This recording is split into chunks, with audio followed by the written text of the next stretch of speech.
Саламатсыңар урматтуу кесиптештер, окуучулар жана менин каналыма катталгандар.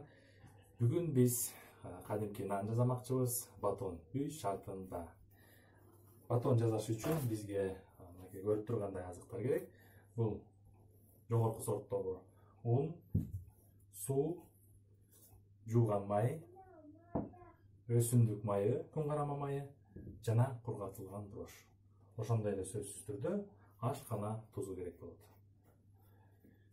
Анда эмесе биринчиден биз сууну алабыз. Суунун температурасын өлчөп алмакчыбыз.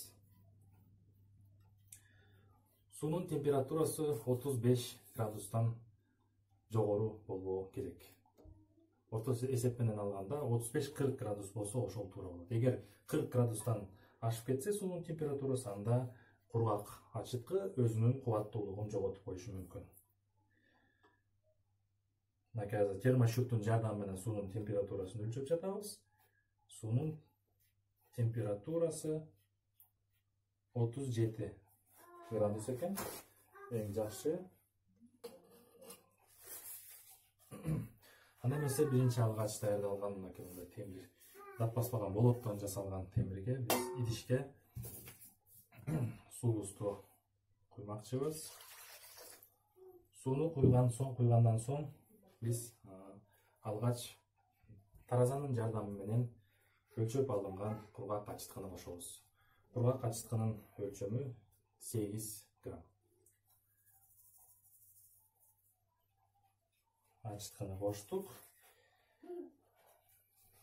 Алгач атайын мен унду электен өткөрүп алдым. Эмне үчүн унду электен өткөрүү керек? Себеп дегенде, унду электен өткөргөндө биринчиден ун аба менен жеңилденет.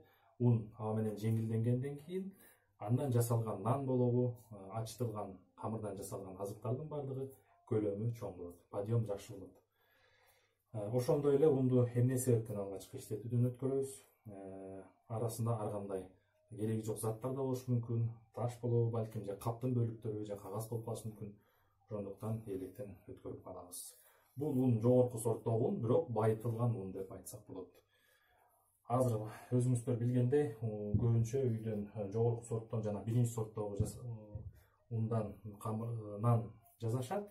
Бирок жогорку сорттогу унда жана биринчи сорттогу унда баалуу заттар жана витаминдер аз. Себеп дегенде, алар тартуунун натыйжасында баалуу заттар бир нече пайызга азайып калмакчы. Ошондуктан мен байытылган унду колдонуп жатам. Алгач даярдалган суубузга эми мен латекс колгабын чечем. Себеп дегенде, камыр жуурганда камырдын консистенциясын кол менен гана биле алабыз. Эч кандай колгоп ийбестен. Биринчи өсүмдүк майын куям. Өсүмдүк майдын өлчөмү 30 грамм. Андан кийин унду себелеп, үстүнө себелеп алам.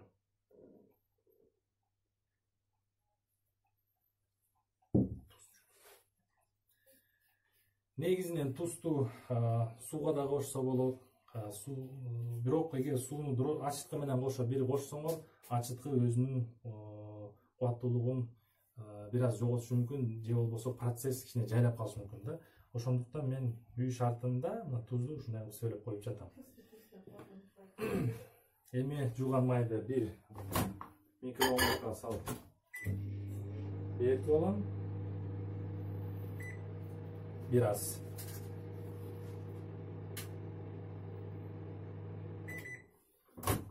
Он 15 секунд жетет. Мына көрүп турасыңар, толугу менен эриген жок. Эми бул камырды жууруйбуз.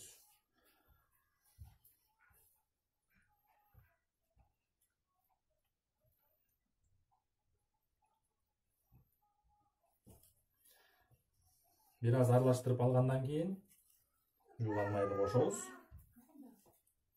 Жууган майдын өлчөмү 40 грамм.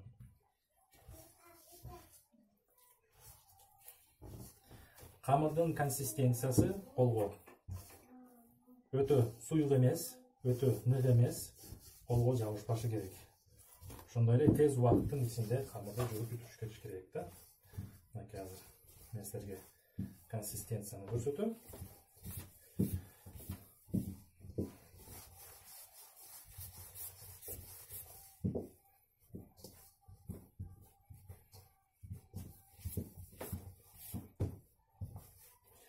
мынакей бул идишти айландырып турабыз.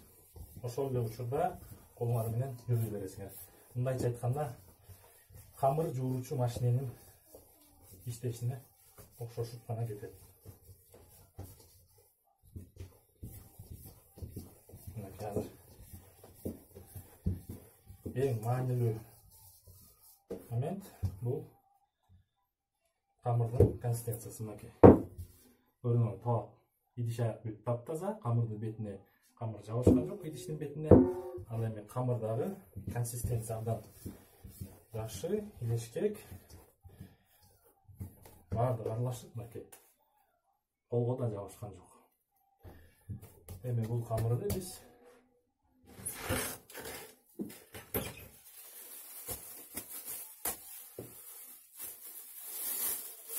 жылуу жерге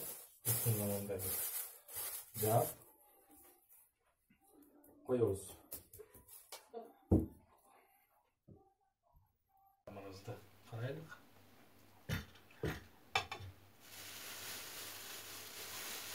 Камырыбыз көтөрүлүп калыптыр. Мынакей көрүп турсаңдай 2-2,5 эсе көтөрүлүп турганбыз. Камырды туура жуурсаңар, суунун температурасы жакшы болсо, жагымдуу болсо, 40 градустан жогору эмес.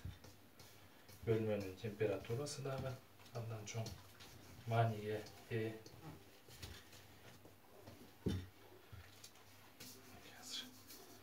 Табан четинде алган камырларды алып коебуз.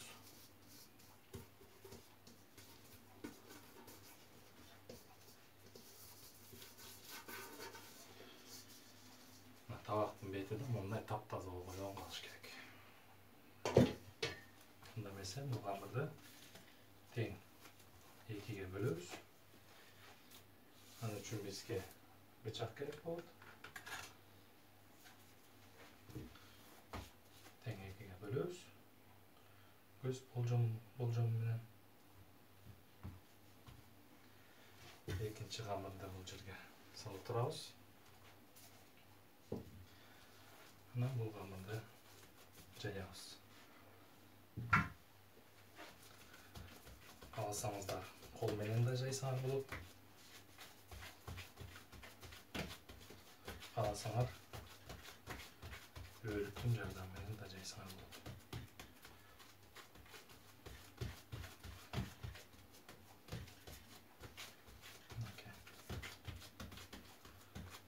Калыңдыгы 0,8 1 сантиметр. Мындай кылып жайыласыңар. Жайгандан кийин бул башынан баштап акырын орой баштайбыз.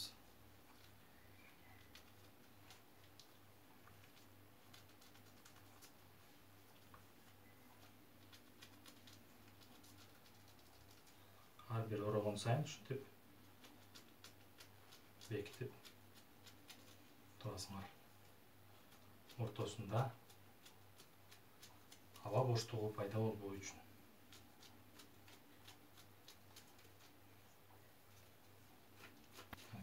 Ушундай рулет түрүндө болду.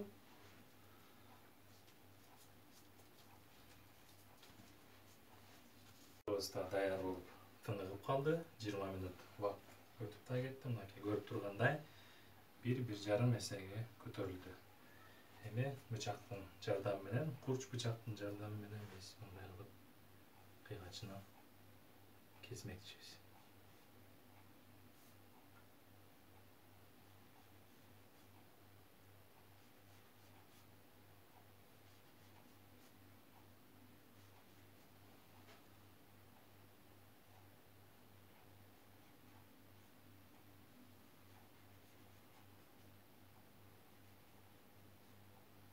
Гүлдөгөндөн кийин мынакей бир батонубузга кунжут себебиз, экинчисине сейдана, орусча айтканда черный тмин себип коебуз.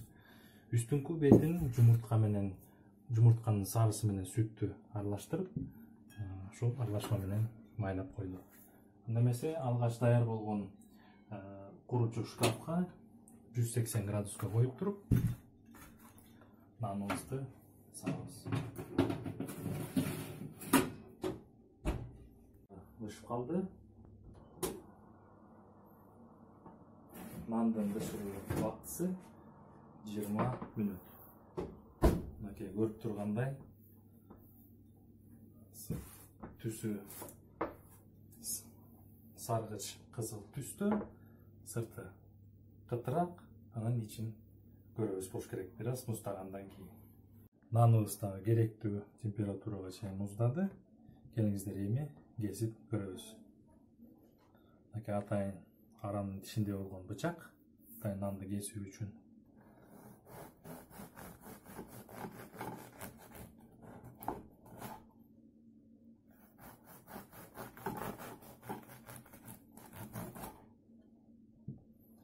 Абдан жакшы, көтөрүлүшү да жакшы, жумшак, пружина сымал, көрдүңүздөр. Жыты абдан жагымдуу, экран аркылуу жыт бере албайт экенбиз. Сак саламатта калыңыздар.